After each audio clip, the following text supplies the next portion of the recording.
music serves as a universal language that connects people on a profound, intangible level. But how do musicians do this? I'm Warren Buchholz, Jazz Brand Manager at WUSF, and I'm on a mission to find out.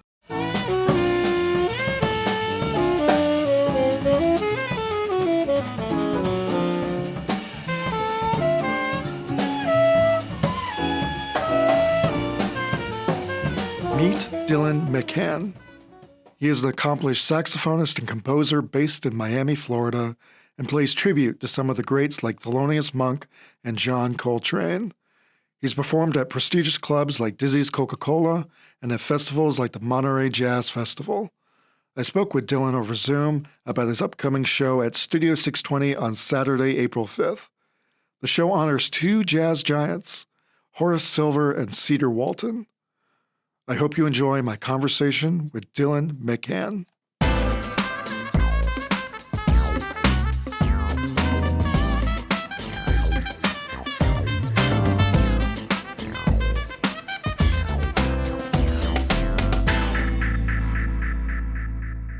So the first question I always like to ask is, who inspired you to get into music?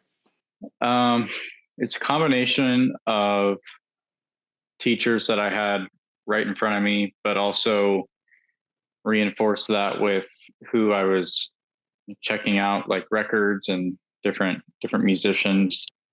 As far as like teachers, probably the first big influence was Frank Williams in the Clearwater area at Ruth Eckerd Hall, the weekly jazz band that they did. So that was huge, and just his wisdom and teaching us. I studied with Butch Thomas early on. David Pate was a huge influence. I studied with him for 4 years when I was at Gibbs High School. And then all the community players, like at the jam sessions, I would meet like Dwayne White and all the Al Downing people. But my first big influence on saxophone was probably Stan Getz. Oh, wow. Okay. I listened to him and pretty much nobody else for like 6 months, and learned all the songs, learned all the solos. And then, yeah, I kind of fell in love with the sound, especially the Oscar Peterson trio record with Stan Getz. So that's big early influences. Very cool. Very cool. So you're a St. Pete native, and you ended up in Miami. What kind of led you to ending up in Miami? Yeah, so I went to University of Miami for my undergrad. So that's what led me down there. I applied to a few different schools, thought about going to New York, but ended up in Miami. I had some friends in high school that were also at UM. So I went down there, and yeah, we stayed here. And that's at the Frost School of Music? That's right. Mm-hmm. Yeah. And what's one thing that really resonated with you during your time at Frost? Just saying yes to everything, putting yourself in all kinds of different shoes, and just seeing what sticks. There's a lot of opportunities to just play like student-led groups, and there's all kinds of stuff. They keep you busy there. So just say yes to everything. And I think that just makes you a better musician. So I definitely was helped by that. Gotcha. Yeah. So you say Stan Getz is one of your influences, but also John Coltrane and Thelonious Monk. So what kind of gravitated you towards these artists? I think they're like the backbone of jazz music for me, at least. Like, I've spent hours with the music of Monk and Coltrane and Bird. Like, they're my foundation, and I want everything I do to kind of be rooted in that. Yeah, so that's why I say that. Even just my composition, it might sound further removed from that music, but they're just such an integral part of me, and like the way that I conceive music. It's part of me at this point. Yeah. That's very cool. What's your favorite Monk album, would you say? There's like a magic to his solo records, like Yeah. the one in San Francisco, Mm, where he just plays the standards. He doesn't add a ton to them, but he plays them in such a distinctly Thelonious Monk style that it's just like nobody else can really match that.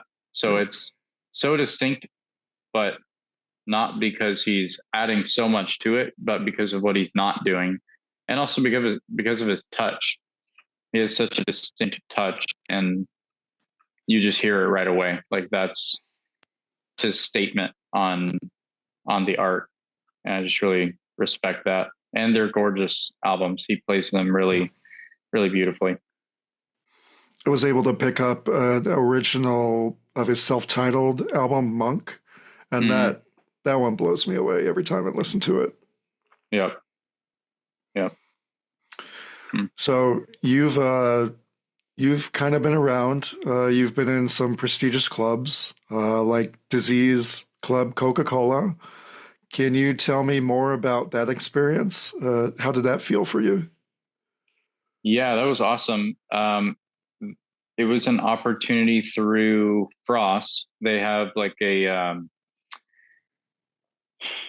their top small ensemble is a sextet, Okay. and we had the opportunity to perform at Dizzy's.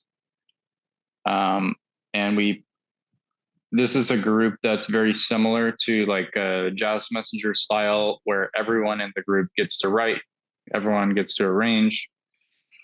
So I had written a number of compositions for this concert that we were prepping for, and yeah, we got to do a set of music up there. Went really well.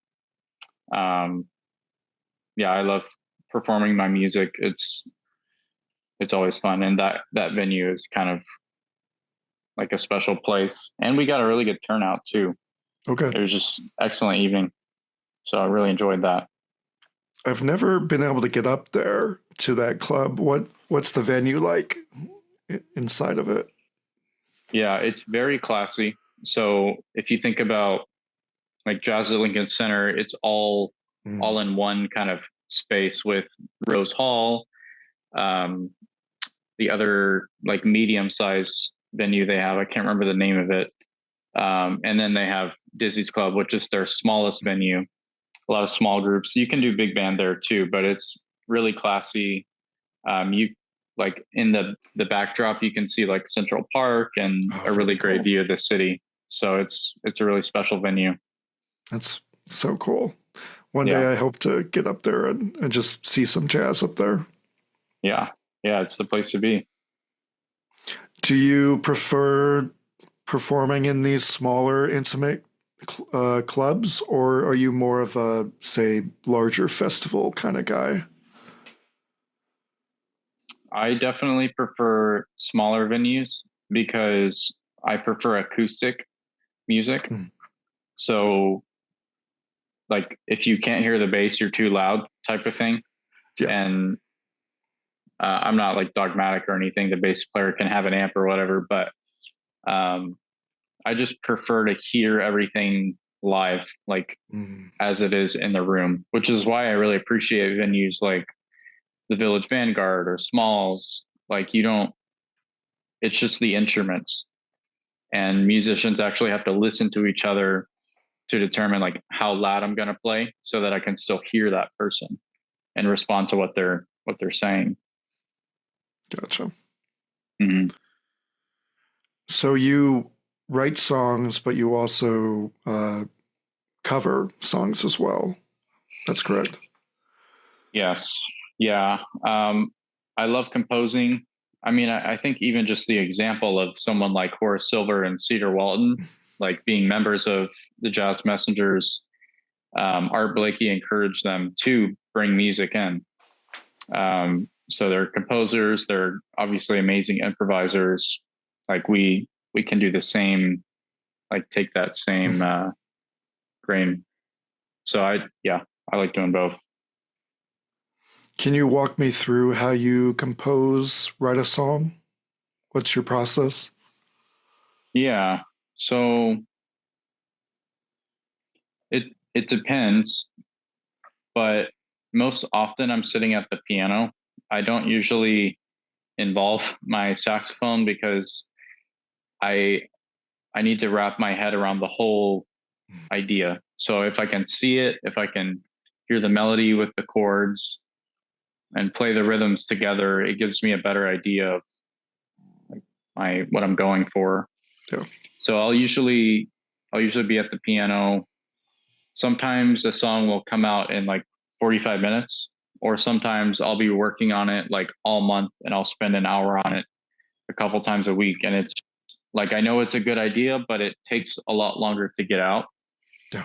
which what I want to start doing, especially after this concert, is a more disciplined, regular time of composition, maybe like even 30 minutes a day, where that muscle gets worked every day, and you're happy to throw out, whatever you worked on that day until you find the the thing that you actually want to develop. So yeah, it can be grueling, just like anything else, just staying persistent and just like, yeah, because you'll find something eventually. It just takes time. There's that kind of thrill that comes with creating a piece and then being able to hear it for the first time. Mm-hmm. That sounds just like this magical moment that you Mm-hmm. must feel. Yeah, totally. And you get great musicians to play your music. They hear what you even couldn't hear, and then they augment it in a way that you couldn't have even asked for because you didn't know. So yeah, it's always a great feeling to have your music played. Love it. So before we get into this upcoming concert, you do also play at festivals, and I really want to know what your experience was like playing at the Monterey Jazz Festival. Yes, that was excellent. That was a part of the Next Generation Jazz Orchestra. Hmm. So it's a big band. We had Derek Hodge on bass play with us, and Allison Miller on drums with us. Um, I mean, there's so much that goes on during that festival, but even just being there, um, like Monterey, California, is incredible during that time of year. It's incredible, but the venue, like a week of all these amazing musicians that kind of just like come together, and there's after hours jam sessions that all these amazing guys will just pull up and play with you. So yeah, it was incredible. The Yeah, it's just such a prestigious uh, festival. So I was honored to play it. We had a great time. And you've played with some powerhouses for sure, and even on piano. I mean, Tal Cohen, who's going to be at this year's St. Pete Jazz Fest, and then Mm-hmm. Connor Rohrer, who's part of Samara Joy's band. I guess what's it like, that process of practicing with such people like that? So first of all, with Tal, um, I'm actually recording my debut album. He's on it along with two other Miami guys. So really excited for that. We've He's done a number of shows with me here in Miami. And then Connor and I went to school together at and we've been friends since then. Yeah, I mean, it's like you constantly have to keep your ears open Mm. and be willing to learn from them, because they're going to push you. It's more just a matter of like, are you aware in the moment. Like when you're on the bandstand, are you hearing them? And it's funny because like Tal and Connor, I love playing with both of them, but they have such a different from each other approach. And I love, like I said, I love playing with them both. But Tal's got this like fire, and if you go to his show when he comes into town, you'll definitely know it immediately. He's got this like fire, just kind of go for everything approach. Very like harmonically complex stuff he does. It's amazing. And then Connor's got maybe more of a subtle approach. And he's also an amazing composer too. Like he's written all kinds of stuff. So that definitely plays into his harmonic conception. But yeah, I love playing with both of them. And Connor is playing with you at your show. It's Saturday, April 5th, 2025 at Studio at 620 here in St. Pete. We got to take a quick break. We'll be right back. Hey, I hope you're enjoying this and all the quality content we offer through WUSF. We need your help, though. Like everything in an overcapitalized society, things cost money to operate, like creating all of the awesome videos and podcasts you see here.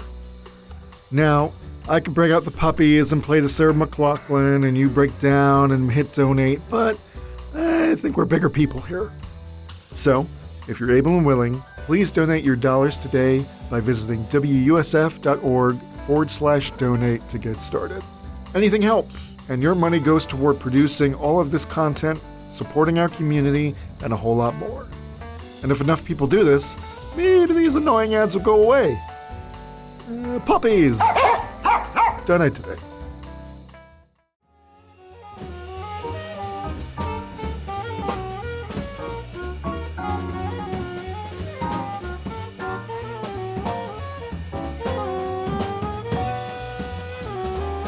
Can you tell me more about what inspired you to pick Horace Silver and Cedar Walton? What inspired you there?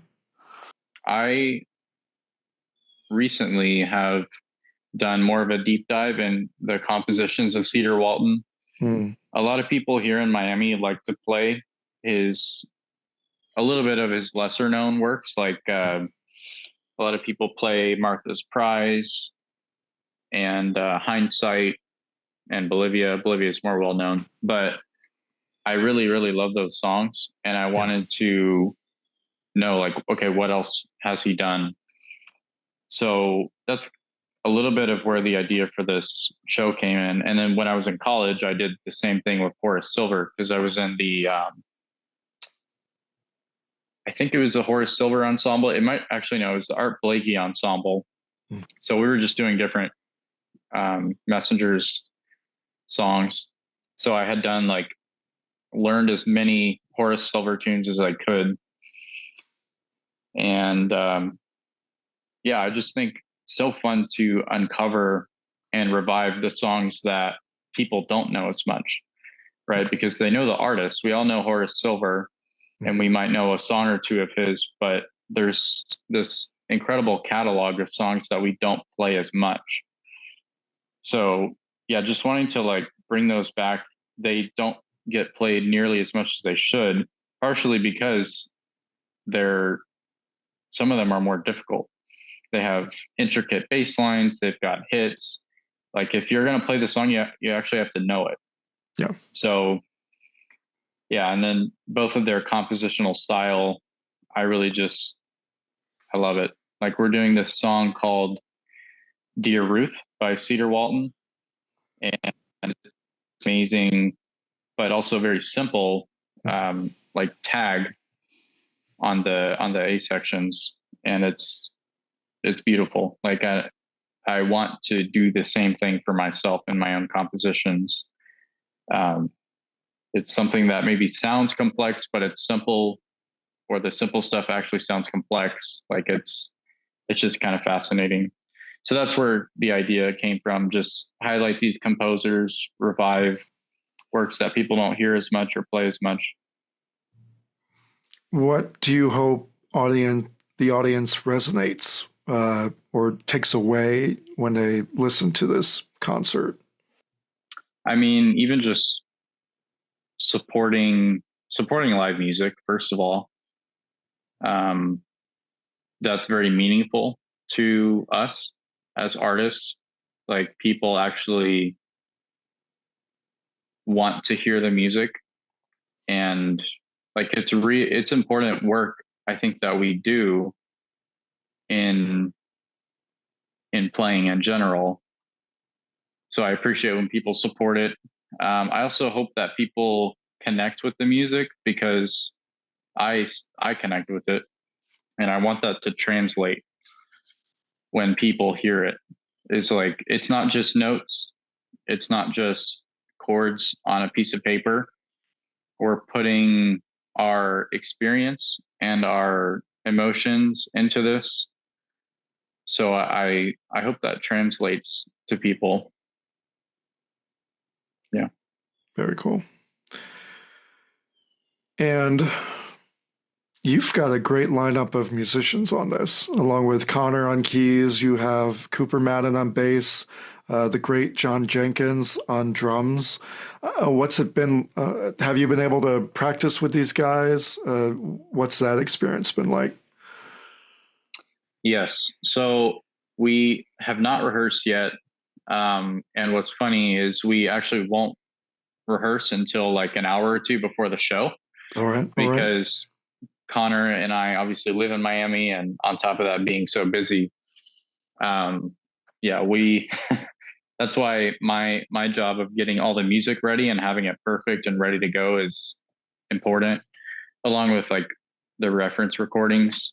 But also, I trust all of them to, um, like their level is just that good, where we can kind of just run a few things, and I think it's going to feel fresh, going to feel tight. It doesn't need to be perfect. Mhm. Um, Jazz never needed to be perfect. A So, lot of improvisation, I'd imagine, in the show going on, staying along the lines of each tune, but being able to have that creative freedom to be able to improvise. oh yeah, for sure.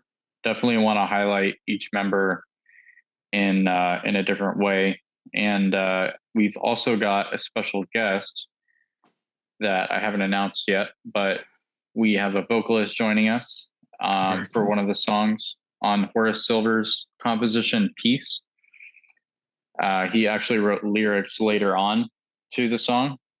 So we're going to have Kayleen McHann, my wife, join us Hmm. on vocals. She's an excellent and talented singer. So we're excited for that as well. Very cool. Very cool. What what do you think's been the most challenging part of the process of putting together this concert? Challenging, uh, um, like having all the music together, Hmm. knowing all the music, and then also being able to like blow over all of the songs. So all of that together is like in the same day I'm working on finishing the arrangements.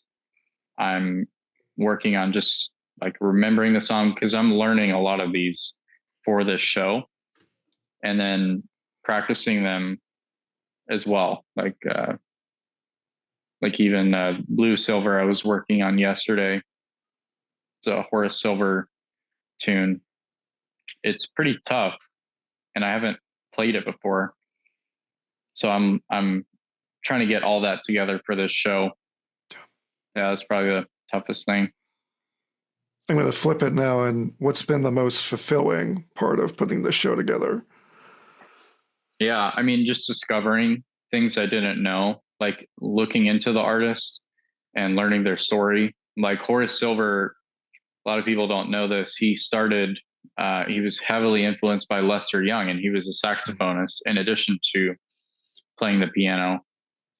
So learning more about kind of their story, but also uncovering those songs I didn't know. And so, now some of them are my favorite compositions of these artists. And this show is also going to be acoustic as well. Mm-hmm. That's right.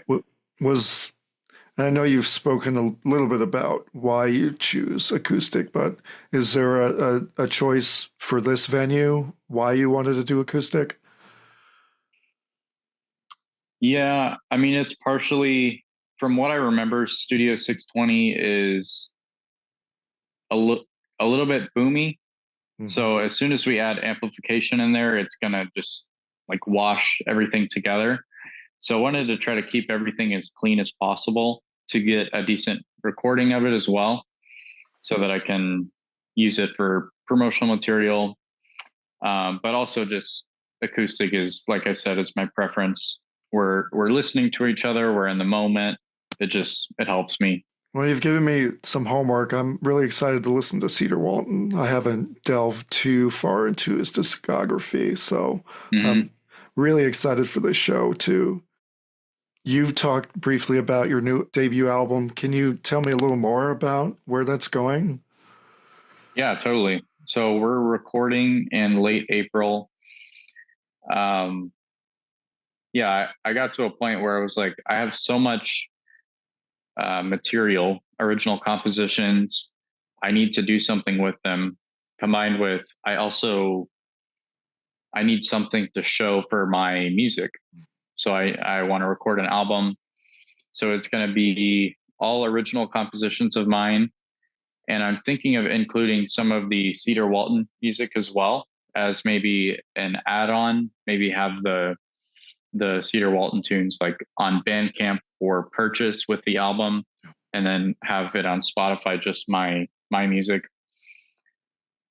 So yeah, I mean, I've been the compositions that I have are from the last 6 or 7 years. So just wanting to kind of condense it, put it all in one place, and have the band play them. A really excellent band: Tal on piano, Vince DuPont on bass, and Lucas Apostolaris on drums. And yeah, the band is just really, really great. I couldn't be more excited for them to record my music.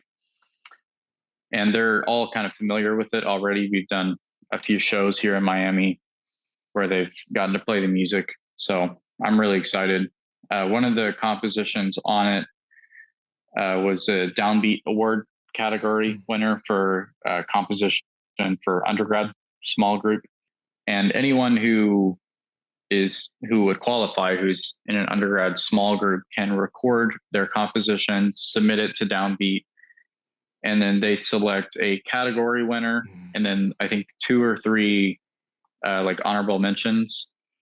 And my composition, called The Stinger, which is kind of like a mixture between like a Joe Henderson, like really fast swinging thing, and then more of like a bop kind of bridge, and has a lot of like moving pieces, and it's a really fun piece. That one won the category for that composition. Wow. So I'll have that one on there. So other than your new album, what's next for you? What are you hoping to accomplish in the next year or two? Yeah, I'm really hoping to just establish myself here in Florida. My long-term goal is to go to New York and live there and do the New York thing. But for now, I want to, so to speak, like conquer Florida. And this show is even part of that, like perform at these venues, get my name kind of around, get material that I can have. So that's kind of my short-term plan. I'm waiting to hear back on a grant as well from Miami-Dade County. And if I get that, then I'll be able to have funded a tour, like an East Coast tour with the band, doing stuff from the record. Yeah, mixing, mastering, releasing the record, and then some kind of a compositional retreat to start writing for the next record. So if I don't get it, then I'll still hopefully do some of that, just not have it funded. So yeah, that's my plan. Fingers crossed. Fingers crossed. Where can people find you online?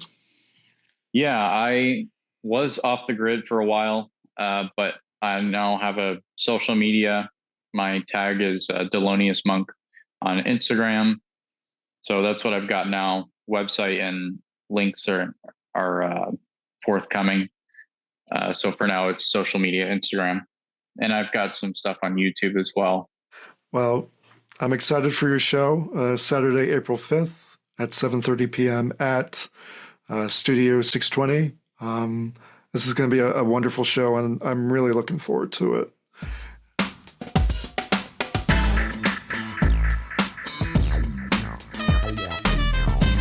Hey, thanks for listening. Be sure to check out WUSFjazz.org to watch local performances, find jazz events throughout Florida, listen to curated Spotify playlists, and a whole lot more. WUSFjazz.org. Today's audio was recorded over Zoom. Production assistance by Chandler Balcom, Adam Derbyshire, and Aranza Romero. The audio was edited by Scott Wackler. I'm Warren Buchholz, host. Studio Sessions is a product of WUSF and is sponsored by Community Foundation Tampa Bay, with support from the Gobioff Foundation, the Palladium, and by you. Thank you for your support. Learn more about jazz and Arts Axis Florida by visiting our website at WUSFjazz.org. Copyright 2025 WUSF.